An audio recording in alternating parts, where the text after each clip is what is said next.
Today on the Transport Drew Says podcast, we're going to be discussing why 2022 was another massive failure, what I have learned from that failure, and that's about it, so go ahead and stick around. I am sure many of you are wondering why this is called the Transport Drew Says podcast, but if you are watching the video, you are not wondering this.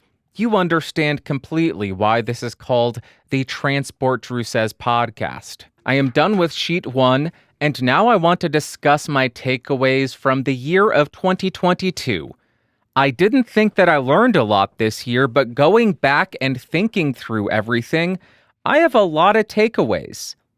I learned a lot this year. The first thing that I learned is don't let stuff out of your control negatively impact you. If you'll remember, about 6 months ago, in the middle of the year, the ceiling in my studio sprung a leak.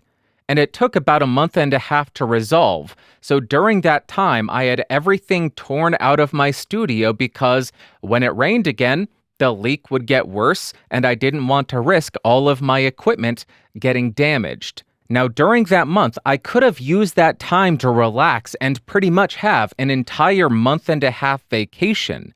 But over that time, I was stressed to the gills. I was thinking, oh my gosh, my channel is going to die. This is the worst thing ever because something out of my control is negatively impacting something that I care about so deeply. This is a nightmare. I am stressed out the entire time.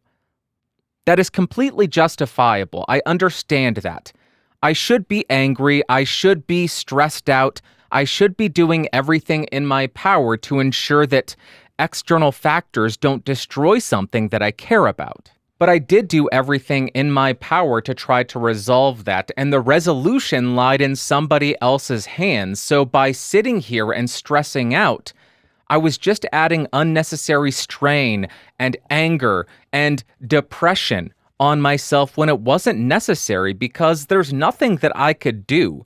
So it was just a waste of energy and a waste of emotional resources, and I know that sounds hippy-dippy, but we have limited time. This is going to get even more hippy-dippy. We have limited time on this planet. Why are we going to allow stuff out of our control to ruin that limited time that we have? Why am I going to be angry?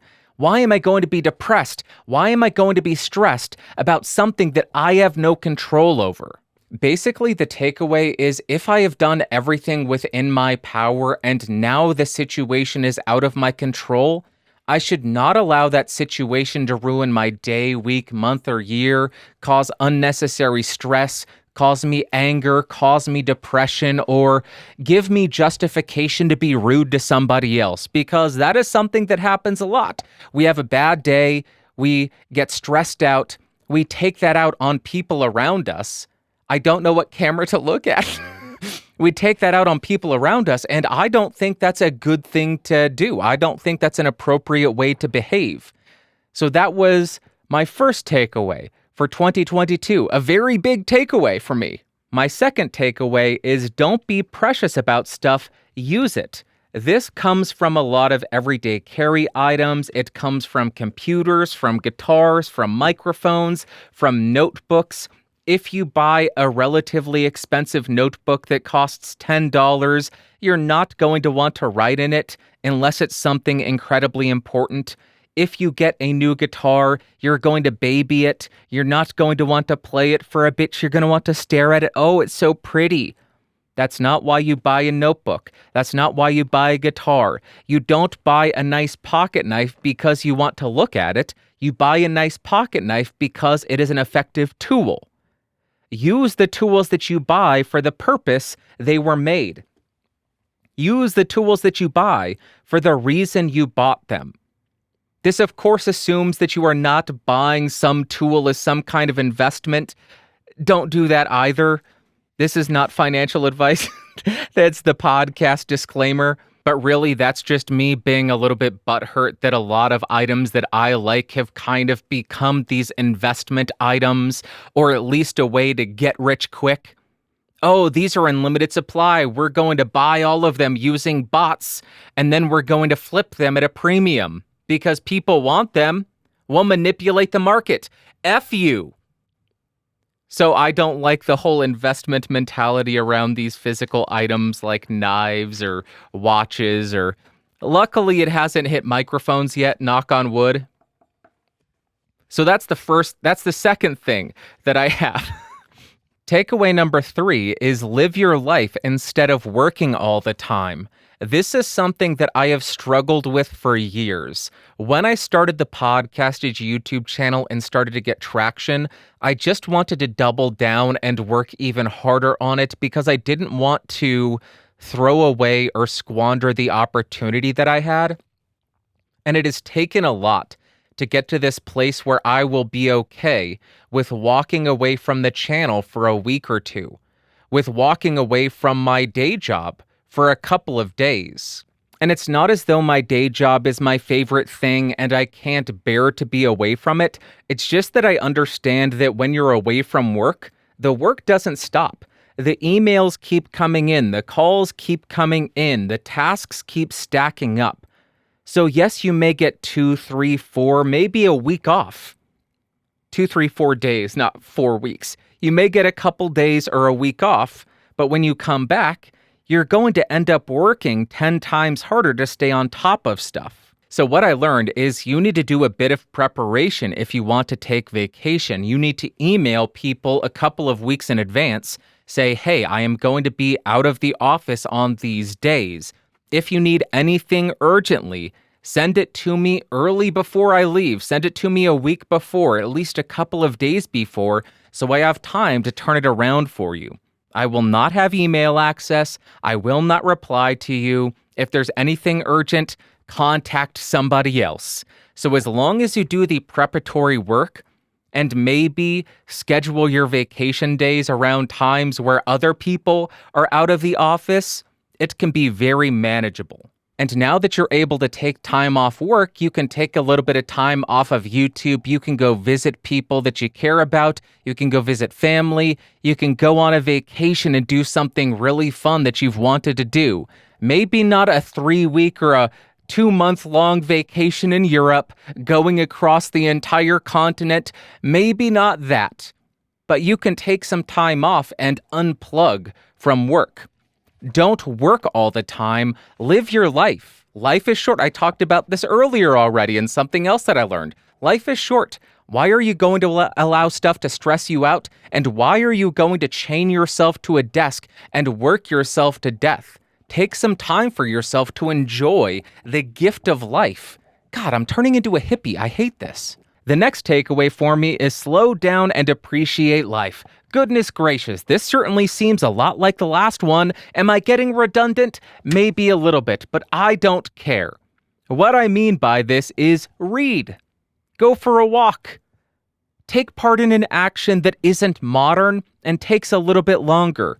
Instead of typing up your notes like I did this week, go ahead and write them in a physical notebook. If you're a dude and you shave, go ahead and use a safety razor. Get some nice shaving cream. It'll take 15 minutes as opposed to 30 seconds right out of the shower. It's really nice to be able to take time and slow down and appreciate the finer things in life. To take some time for yourself. It's not as though I am advocating for hedonism. That's not what I am trying to do because I don't really... It's not that I don't approve of it. I just don't see much value in being hedonistic all the time. If you live a hedonistic lifestyle every single day, there's nothing special about it. There's nothing enjoyable about it. But if you live a rather structured or limited or reserved life, and then you go get a slice of cake, oh boy, that cake's going to taste delicious. If you don't drink soda and then you go get a root beer, because it's last drive-in with Joe Bob Briggs, that's going to be the best damn tasting bottle of root beer that you ever had. So I am saying live a little bit more reserved, but also enjoy your time. Slow down. Read, escape, 15, 20 minutes every day. Go for a walk. It's a little bit of exercise, but then you also get to breathe in some fresh air as long as you don't live in a city. You get the excitement. Oh, am I going to step on a heroin needle today? I don't know. Oh, there's a crack pipe. Oh, that's a whatever other kind of pipes there are. I don't know. I don't know all the drug paraphernalia. So Slow down and appreciate life. That's something that I have really taken to heart this year. My next takeaway is do not collect stuff for the sake of collecting. This arose because I am an idiot and I had the desire to collect a bunch of movies that I never got around to watching. This year, I got around to watching them, and I hate past Bandrew. He is the absolute worst. When it comes to DVDs, when it comes to CDs, when it comes to books, those are items that are meant to be consumed, to be watched, to be read, to be listened to. So you should be buying them because you want to watch them, read them, listen to them. If you buy them and collect them, when you get around to watching them or listening to them, you may end up hating the person who bought them. Like me, past Bandrew, the guy who thought, oh, it'll be great to collect all the most disturbing movies ever made. No, Bandrew, you're an idiot. That was a stupid way to spend money and your time. And when I watch a bunch of YouTube, I also stumble across a lot of people that develop collections of stuff that is meant to be used, like watches, knives, flashlights, everyday carry equipment, and it's easy for my brain to get tricked into this stupid idea of, ooh, I need that too. And this takeaway is don't collect things for the sake of collecting. If I buy another watch, am I really going to wear it? If I buy another knife, am I really going to use it? Do I need 15 different flashlights? No. I am collecting for the sake of collecting. Now, if you collect things, whether it be pocket knives, watches, little figurines of a bear, microphones, I don't care. Live your life the best way that you know how. This is just something that I took away because I know I have a brain that gets tricked into collecting for the sake of collecting, and I need to nip that in the bud. I need to stop it because otherwise I will have no room to live. I have too many microphones as it is. I don't need boxes and boxes and boxes of hats. I don't need stacks of knives. I don't need 5,000 watches. I don't need X-Files posters. I don't need every single one that was there. I don't need it. So this is a takeaway for me. Do not collect for the sake of collecting. Next up, leave your phone, your tablet, your computer with all of your social media outside of the bedroom. This is something that I fell trapped to. This is something that a lot of people fall trapped to. They will be laying in bed, scrolling through their phone, whether it be on Facebook, Twitter, YouTube, or Reddit, whatever it is. They just scroll and scroll and scroll. Not only are you putting all this negative information into your brain right before you go to bed, not only are you becoming more addicted to social media with all those endorphins or whatever that you get from the likes that you find on socials, not only that, but I found it just kept me up a lot later than I should be staying up. I was ready for bed, I was tired, I would lay down in bed, pull up my iPad, and then end up scrolling for an extra hour and a half. So instead of 8 hours, I would get 6.5 hours of sleep. Then I'd wake up the next day feeling like crap, I'd be grumpy, and I wouldn't be thinking straight. So by leaving my phone, my tablet, my social media machine outside of the bedroom at night, I have become a much happier person, I have gotten much better nights of sleep, and I don't end up staying up way too late looking at all this negativity. There's nothing of value that happens on social media almost ever, but certainly not after 10 p.m. There's nothing of value on social media after 10 p.m. Unless, of course, you listen to this podcast and you publish your content after 10 p.m., then I am sure it is absolutely wonderful and perfect and valuable content. The final takeaway from the year. This has been going on way too long. Social media numbers do not matter. This is a carry-on from last year and the year before. It is so easy to get sucked into social media and become addicted to the growth that you see. And over 2020, I saw explosive growth. In 2021, I saw that growth dwindle. In 2022, probably because I took a month and a half off with no content being posted, I saw that growth continue to dwindle. And it is easy to just see that and say, oh my God, this is just the worst. I feel so depressed. I'm worthless. I hate everything. Because you find yourself relying on external factors for your value. You're allowing a social media algorithm to dictate how you feel about yourself, which is just ridiculous. So this is something that I still struggle with regularly. Those numbers don't really matter.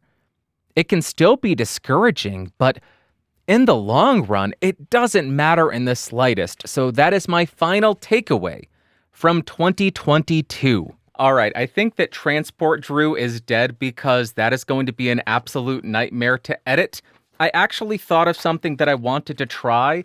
A couple of weeks ago, I was informed that Marshmallows help with mouth clicking. My mouth is a little bit clicky, so I am going to try this. I bought these marshmallows for this in particular. They are massive. Let's see how it works. This is going to be disgusting. Chewing a marshmallow is just pure sugar. Maybe I'll edit out all the chewing to stop it from being a dead podcast, dead air. Wow, it has been so long since I've had a marshmallow. This is delicious. These are so good. Why don't I eat these all the time? Well, a single marshmallow has 16 grams of sugar. That is why I don't eat these all the time. Delicious, though. Yum. All right, I don't know if the marshmallow helped or hurt. My mouth feels funny. I feel as though my mouth wants to generate saliva, but it's coated in some kind of weirdness. A sugar glaze. My mouth is now glazed. Maybe I shouldn't have done this in the middle of a podcast because I still have a lot to record. And if this has mouth clicks, oh, God help me, this is going to be a nightmare. Okay, let's talk about if I hit my goals for 2022. Goal number 1, have more fun with videos and be less rigid. Goal number 2, 75 videos on podcastage. Goal number 3, 45 episodes of the podcast. Goal number 4, 26 videos on Watchcastage. Goal number 5, get Watch Channel monetized. Goal number 6, 4 videos on Geeks Rising. Goal number 7, 12 videos on Bandrew Scott. Goal 8, 4 videos on Bandrew Plays. Holy smokes, I had no idea that I set this many goals for myself, but let's walk through. If I hit them, what did I actually accomplish? As far as having more fun with videos and being less rigid, I suppose I succeeded at that. There were a couple of weeks in the middle of the year where I put out videos that were more spontaneous, that were more educational, that I had a lot of fun with. I struggled to keep that up, so I fell back into that same trap of just making the videos that I know the structure to, that are pretty easy for me to do. On the podcast, though, I felt as though I really came into my own with the being more off the cuff, being more spontaneous, being more myself, and following an outline a little bit less. And I had so much fun with those episodes where I just kind of went off script, where I started to bring in the cards, where I started to goof off a bit more. I loved those episodes. So I will go ahead and say that I accomplished goal number 1. Goal number 2, 75 videos on podcastage. That is easy to measure. 50 videos and 19 shorts. That makes 69. Lamau! 69 uploads to podcastage. No, we did not succeed. Failure. Go ahead, stamp it. Right on the forehead. Failure. Goal number 3, 45 episodes of the BSP. 46 episodes. Well done. Give myself another check mark. You know, I'll give myself a check plus. Check plus. 26. Goal number 4, 26 videos on Watchcastage. I only did 11. Oof. Missed that a lot. This is because around the middle of the year, I really started to focus on overconsumption. I was spending too much money. I was wanting too much stuff. So what I did is I took out a watch that I enjoyed, put it on my wrist for months and months. That's all that I wore. Because it's all that I was wearing, I couldn't make review videos for the Watch Channel, so I only did 11 of them. On the note of the Watch Channel, get the Watch Channel monetized. I can go ahead and quit hitting the microphone stand. That would be step number 1. Check. Got the Watch Channel monetized. Last year, I mentioned I was denied because it said, oh, you are just re-uploading regurgitated content. That's not how they put it. I can't remember the exact verbiage. It was repetitive and unoriginal content, something like that. And I think I finally realized what it was. I had uploaded a video, made a slight error, privated the video, made some minor edits to the voiceover, re-uploaded it, and published that second one, but I didn't delete the original. So there were two videos that were nearly identical, the only thing different, a couple of seconds of the voiceover. That made the algorithm say, oh yeah, you're uploading just the same content over and over again. So once I deleted that repetitive video, I was good to go and I got monetized. So I'm a happy camper. I can earn money on that now. Goal number 6, 4 videos on Geeks Rising. Nope. I only got 1 video on Geeks Rising, and I don't even think that was during the year. I think that was in that was yesterday. So zero videos during 2022. Failure. Go ahead, stamp it. Failure. Goal number 7, 12 videos on Bandrew Scott. I was surprised to see this, 18. I did 18 videos. A number of Grimm's fairy tales. Then I did a few other experiments. I wanted to keep doing it, but I didn't want to do another channel that just requires me to buy more stuff. I have too much stuff as it is, so I took a step back from it. And I don't know exactly what I'm going to do on that channel still. I think I will get back to reading Grimm's fairy tales just to test out mics, but I have not really been in the mood for that. But that's a check plus. Check plus a Rooney, because we did 6 extra videos. And goal number 8, the final 4 videos on Bandrew Plays. I did 9 of them.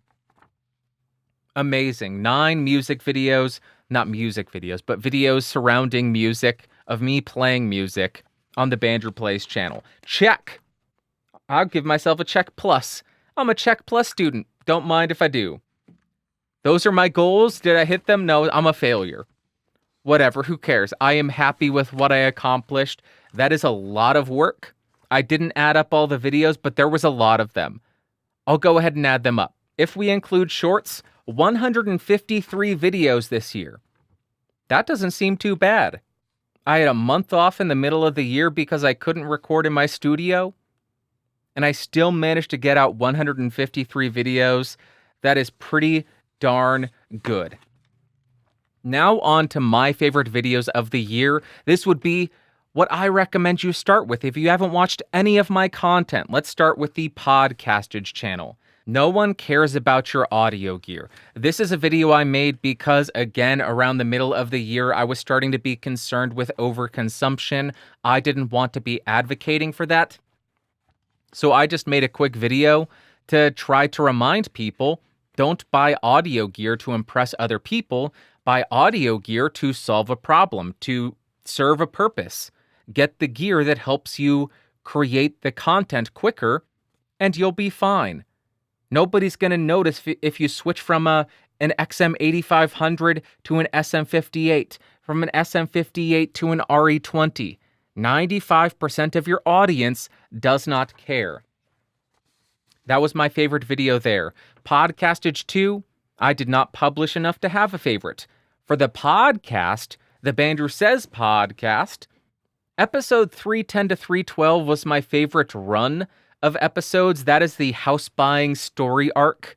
I loved that topic. That was so much fun. I got to pull out Excel and develop an Excel spreadsheet and share the screen of an Excel spreadsheet on this podcast. That's such a stupid idea. And I loved every second of it. So that is my favorite arc. But as far as a single episode, a couple of weeks ago, 331, Addicted to Optimization, because that goes into the idea that I have been struggling with and screaming about this year, over consumption. My favorite. Then on the Bandrew Scott channel, 1990s Everyday Carry. If any of you have talked to me, you know I have been extremely nostalgic recently, and I am nostalgic for the 1990s. That is why I read Goosebumps. That is why I have been listening to a lot of pop punk, and I built a 1990s Everyday Carry. A Quicksilver wallet, bright neon Parker Jotter pens, Discmen. It was so much fun to find this stuff and use it for a few months and just revert to a time that was simpler when we weren't constantly plugged in, where we didn't have these expectations on us to be aware of every issue in the world at all times, where you could just say, I feel like getting spooked out. I'm going to read Goosebumps. That's more being a child. You get the point. So I got very nostalgic and made an everyday carry about the 1990s. Oh, and friendship bracelets, yeah. So that was my favorite video on that channel. And the final favorite video for the watch channel is how important is anti-magnetism for watches? This is something that I had been curious about for the longest time. People were saying, oh, magnets are terrible for your watches. Magnets are all around you. So I bought a Gauss meter, not cheap, and I measured everyday items, phone speakers, guitars, microphones, to see how dangerous it is for watches. A lot more dangerous than you might think. Was that a big enough sell? Go watch it. I spent a lot of money on that and it doesn't get any views because nobody cares. So those are my favorite videos. If you want to see what I was up to this year, maybe I should make a playlist. Just 2022 and 2021, 2019, and just have one of my favorite videos from every of my channels on that playlist. That might be a good idea. I'm going to do that. There you go. Favorite videos of the year. Now onto my content goals for 2023. I don't find those statistics, those numbers very interesting at all. So I am setting more lofty, philosophical, top-level goals because I think those are more interesting and will be more challenging. Number one for me is release a video series that I am working on an outline for. This is going to take a lot of work. I need to do a lot of research. Doing the outline, I'm going to have a 20 or 30 page outline probably. It's going to take a lot of work, a lot of studying, a lot of testing and fine-tuning. But I think when I actually do that and get around to putting it out, recording it, it will be really cool. So my main goal is that. Develop, finish the outline, finish the research, finish the testing, and publish this video series. It will be a 8 or 10 video series. It's going to be crazy when I do it. A lot of people will say, you're stupid, don't do that. But whatever. It's something that I think will be interesting and fun. Next, be more spontaneous. Again, I want to continue this route that I have been going down where I just do goofiness. Mainly on this channel, on the podcast, that is where I can really let my hair down. The hair that I am losing very quickly. Let my hair down. But I also do want to bring that to the main channel, to podcastage. And the final one for me is record outside of the studio. I wrote down more. I don't do that ever, so I am eliminating the word more and just record outside of the studio because just in one room forever can be very monotonous. And I think getting out of this space could allow me to be more creative, can actually spur that spontaneity that I want to include in the channel, can inspire more creative endeavors for what I'm doing. So that is my other goal. Then we have my personal goals, and I'm just sharing these to keep myself honest or to try to force me to do it. Last year, I had a goal that I didn't share to walk 500 miles. I did almost 686 miles, specifically going out to walk and do nothing else. I'm not saying, oh, in a day I'll walk 5 miles, just getting up and going down the stairs. No, 686 miles where I dedicate time to do that. I watched 374 movies. I think I mentioned this somewhere else, never doing that again. And I read 14 books when I set out a goal to read 12. So my plans or goals for 2023, listen to 52 albums. The reason for this, I feel as though I have become disassociated from music. I don't listen to it much. And the stuff that I do listen to is just stuff that I listened to when I was younger. It's just that nostalgia. I just want to listen to 52 albums this year. Preferably new, preferably stuff I haven't listened to in a while. That way I can try to reconnect to music, because that was such a big part of my life for so long, and I don't really do much of it anymore. I don't play music as much as I should. Yes, I put out 9 videos, was it? But that's not that much. Yes, I do a music test every week, and when I test a mic, that's not enough. I don't listen to music enough.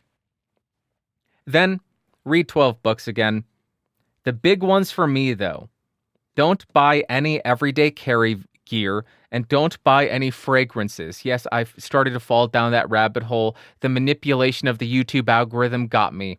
They got me watching these videos about colognes, and I was thinking, oh, I would love to buy that. Nope. None for an entire year. And no everyday carry gear for a year. I made a video about it on the Bandrew channel. Maybe that'll be my favorite video for 2023. And that is all that I have to talk about. I normally would just end it right here, but I have a bonus for you. I sponsored 2 hours of the Epic live stream, which is a charity live stream run by SoundSpeeds. And when I said, yeah, I'll go ahead and sponsor 2 hours, Alan said, well, what do you want me to say? And this was news to me. I just said, I'll just throw the link. And he said, really, that's it? He said, oh, I can have you say anything? And then the wheel started turning. The wheel started turning, and I thought, oh, I can torture him. This is going to be fantastic. He did an intro and an outro for each hour. So I have 4 of these short torture sessions of Alan. I will include one today, and then for the next 3 weeks, I will close out. The last thing I will do is share one of these intros/outros. So I appreciate you watching and listening to this week's episode of the podcast. You are amazing. I hope you have an amazing Saturday, Sunday, Monday, Tuesday, Wednesday, Thursday, Friday, Saturday. Next Sunday, we'll talk at you. I love you so much. I will talk to you next Sunday. Bye-bye. Whoa. Take it away, Alan. Whoa. Whoa. This upcoming hour of the Epic Livestream is sponsored by Geeks Rising. GeeksRising.com is a podcast network with a bunch of different shows on it, including the Tourette's Podcast, a massively fun, action-packed podcast about life experiences, currently in Season 8. The Bandrew Says Podcast, Ramblings of a Madman. Sunshine and Power Cuts, about reconnecting with nature and off-the-grid living. And the many other shows at GeeksRising.com. And Bandrew has requested that for the rest of his sponsorship time, I bark like a dog. Because this is a charity fundraiser, granted he didn't specify what kind of dog.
This has been a Geeks Rising production. Your executive producer is Bandrew Scott.